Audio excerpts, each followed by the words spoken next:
In this article about Israel, it brought up a couple of points, and I've set note on one of them, especially the first point about the general information about Israel.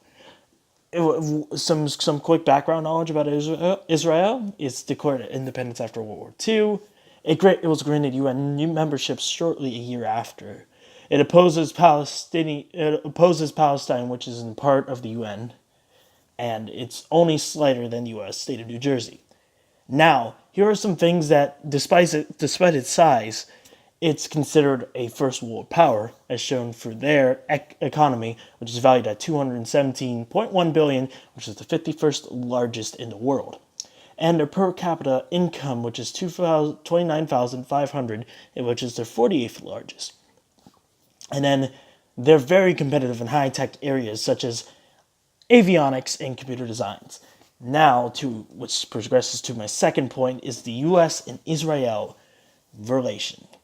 Their relation can be traced back to the formation of Israel in 1948, shortly after World War II. They have a good standing and understanding with each other until the West Bank River is brought to light, which causes a lot of problems.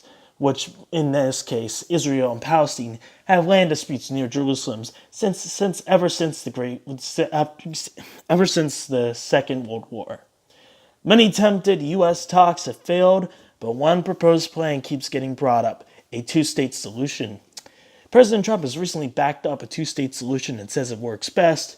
His stance before was against it, and he continues to flip-flop between the two, but time will tell, and we'll see about that.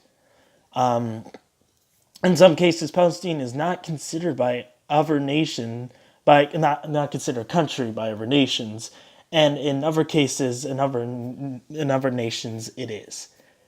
And which brings to my final point, the future of Israel.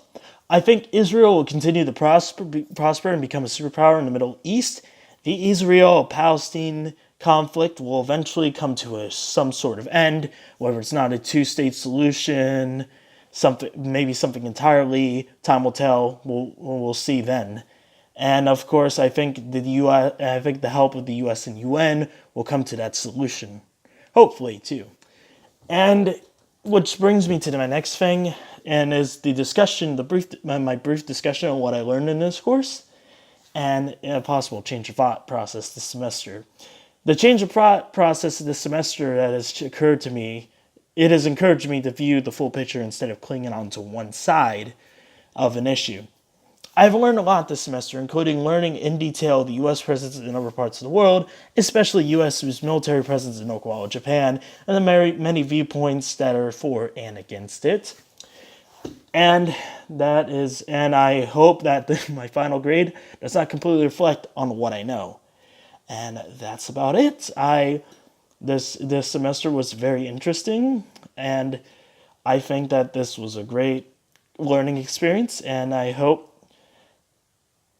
we see each other again with Professor Harper, and I haven't forgotten about that lunch. All right. I hope you have a good one, and I'll see you then.